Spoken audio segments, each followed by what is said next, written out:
जो हमारा जो आज का टॉपिक है, मैंने इसमें एक प्रश्न आपको फर्स्ट करा दिया था।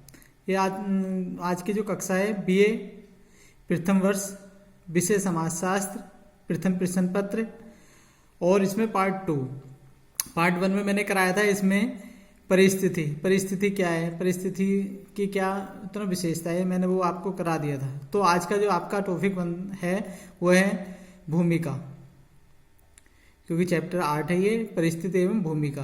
और ये आपके जो विश्वविद्यालय के पाठ्य अनुक्रम आपका चल रहा है, और मेरे हिसाब से आपको एग्जाम की दृष्टि से बहुत ही महत्वपूर्ण है। आज का जो हमारा प्रश्न है, भूमिका को परिभाषित कीजिए, सामाजिक संगठन में परिस्थिति तथा भूमिका के महत्व को समझाइए। जो हमारी भूमिका है वो क्या है, मैंने उस दिन बच्चों बताया था आपको, परिस्थिति क्या होती है, भूमिका क्या होती है। तो एक सिंपल सी एक डेफिनेशन है, जैसे समाजशास्त्र डेफिनेशन में कहूँगा उसको, कि जहाँ पे परिस्थिति क्या होता है, परिस्थिति किसी व्यक्ति का पद होता है, और पद पर रहने के बाद जो व्यक्ति जिस कार्य को करता है वो उसकी क्या होती है, भूमिका होती है। तो यहाँ पे क्या है, भूमिका को परिभाषित कीजिए, सामाजिक संगठन में परिस्थिति तथा भूमिका के महत्व को स्पष्ट कीजिए। अब ये क्या है, भूमिका का अर्थ एवं परिभाषा है। भूमिका का तात्पर्य उन सभी कार्यों से है जिनसे विभिन्न परिस्थितियों के अनुसार व्यक्ति से पूरा करने की, जो व्यक्ति है उससे पूरा करने की जो है समाज एक तो आशा करता है। प्रत्येक व्यक्ति की कुछ परिस्थितियां होती हैं, और कुछ तो उसमें भी क्या होती है, दो तरह की होती हैं। मैंने जो बताया था कल, मैंने कराया था प्रदत्त परिस्थिति और अर्जित परिस्थिति। प्रदत्त परिस्थिति वो होती है जो हमें जो है हमारे तो ना जन्म से प्राप्त होती है, हमें जो है उसके लिए कोई मेहनत नहीं करनी पड़ती। अर्जित परिस्थिति वो होती है जिसको हमें अर्जित करना पड़ता है अपनी योग्यता के बल पर, ठीक है, उसको हम तो ना अर्जित करते हैं। वो हमारी कैसी होती है, अर्जित परिस्थिति होती है।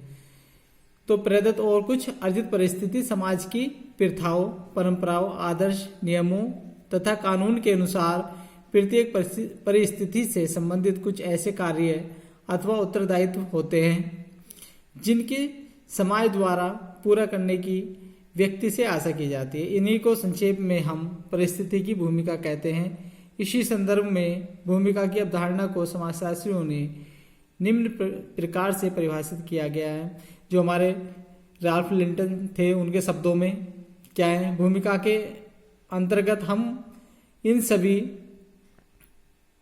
मनोवृत्तियों, सामाजिक मूल्यों और व्यवहारों को सम्मिलित करते हैं जिन्हें समाज द्वारा विशेष परिस्थिति संबंधित व्यक्ति अथवा व्यक्तियों के लिए निर्धारित किए जाते हैं। तो कहने का तात्पर्य यह है, जो राल्फ लिंटन है, इन्होंने कहा कि भूमिका के अंतर्गत हम उन सभी मनोवृत्तियों, सामाजिक मूल्यों और व्यवहारों को सम्मिलित करते हैं जिन्हें समाज द्वारा विशेष परिस्थिति संबंधित व्यक्ति अथवा व्यक्तियों के लिए निर्धारित किया जाता है।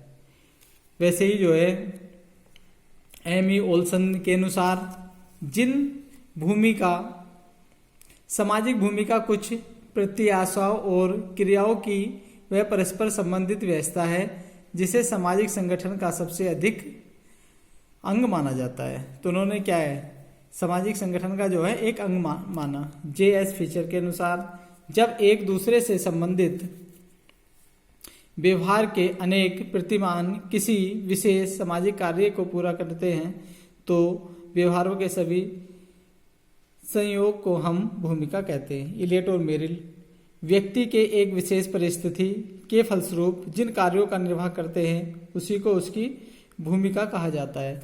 तो बच्चों, ये जो है डेफिनेशन चल रही है आपकी तो ना भूमिका की। उपरोक्त परिभाषाओं से निष्कर्ष निकलता है कि भूमिका वह कार्य है जिसे एक व्यक्ति अपनी एक अनेक परिस्थिति के अनुरूप करता है। इस आधार पर भूमिका को परिस्थिति का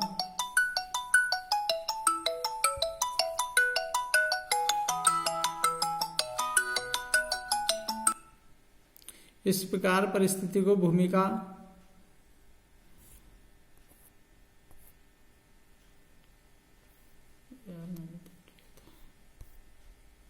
इस प्रकार तो बच्चों, भूमिका की प्रकृति को समझते समय यह ध्यान रखना आवश्यक है कि भूमिका एक तुलनात्मक आधार है। इसका अर्थ यह है कि प्रत्येक व्यक्ति की किसी दूसरे व्यक्ति की तुलना में अथवा एक विशेष परिस्थिति के अनुसार निर्धारण होता है। मार्टिन का कथन है एक ही समय में एक व्यक्ति की क्योंकि मार्टिन साहब ने कहा कि एक ही समय में एक व्यक्ति की एक से अधिक भूमिका हो सकती है, जैसे अधिकारी, वो अधिकारी भी हो सकता है, पिता हो सकता है, पुत्र हो सकता है, मित्र हो सकता था, पति और समाज सुधारक आदि के रूप में अनेक भूमिकाओं का निर्वाह करना होता है।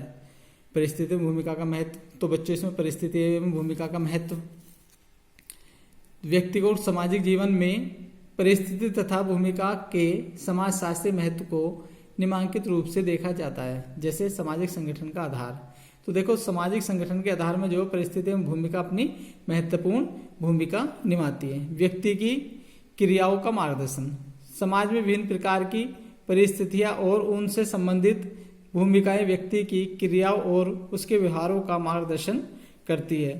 नेक्स्ट, सामाजिक श्रम विभाजन, तो देखो क्या होता है श्रम, क्या होता है श्रम जो वर्क करता है, तो इसमें क्या होता है परिस्थिति तथा भूमिका का संतुलन ही सामाजिक व्यवस्था का आधार है। किसी समाज को व्यवस्थित तथा संगठित बनाए रखने के लिए आवश्यक होता है कि सभी लोग अपनी योग्यता और कुशलता के आधार पर विभिन्न पदों पर रहकर उत्तरदायित्व को पूरा करें जिसकी समाज उनसे आशा करता है।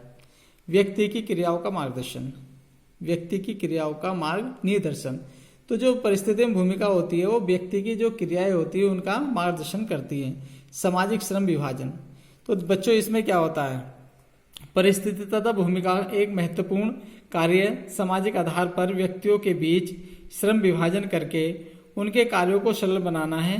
समाज में जब विभिन्न योग्यता और कुशलता के व्यक्तियों को अलग अलग परिस्थितियां मिलती है तो भूमिका का अच्छे ढंग से निर्वहन करना सरल हो जाता है। तो इस तरीके से जो है आपका परिस्थिति तथा भूमिका का महत्व जो चल रहा है। नेक्स्ट इसमें सामाजिक जागरूकता में वृद्धि, तो वर्तमान युग में बढ़ती हुई सामाजिक जागरूकता का एक प्रमुख आधार परिस्थिति तथा भूमिका की बढ़ती हुई प्रकृति है। यह जागरूकता हमें वर्ग निर्माण में देखने को मिलती है। सामाजिक नियंत्रण में योगदान, तो बच्चों देखो परिस्थिति एवं भूमिका का जो सामाजिक नियंत्रण होता है उसमें विशेष योगदान होता है।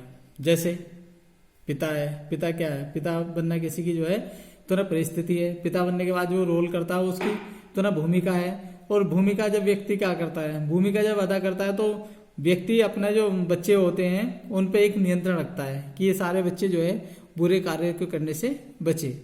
व्यवहारों का पूर्वानुमान, तो बच्चों परिस्थिति में भूमिका से जो व्यवहार होते हैं उनसे जो है पूर्वानुमान लगा लिया जाता है। ठीक है। कार्यात्मक आवश्यकताओं की पूर्ति, परिस्थिति में भूमिका के निर्धारण से समाज की महत्वपूर्ण आवश्यकताओं की पूर्ति सरलता से हो जाती है। तो परिस्थिति में भूमिका की सहायता से जो है कार्यात्मक जो आवश्यकताएं होती है उनकी पूर्ति हो जाती, मतलब सरलता से हो जाती है। जो समाज उनसे आशा करता है व्यक्ति उसी कार्य को जो है करना उचित समझकर करता है। सामाजिक मूल्यों की रक्षा, तो बच्चों इससे क्या होता है प्रत्येक समाज में कुछ व्यवहारों, मान्यता और विचारों को अपना एक अलग महत्व होता है। इसी को हम उस समाज के मूल्य कहते हैं। प्रत्येक परिस्थिति के कुछ भूमिका भी नहीं होती बल्कि उसे कुछ विशेष प्रकार के मूल्य भी जुड़े होते हैं।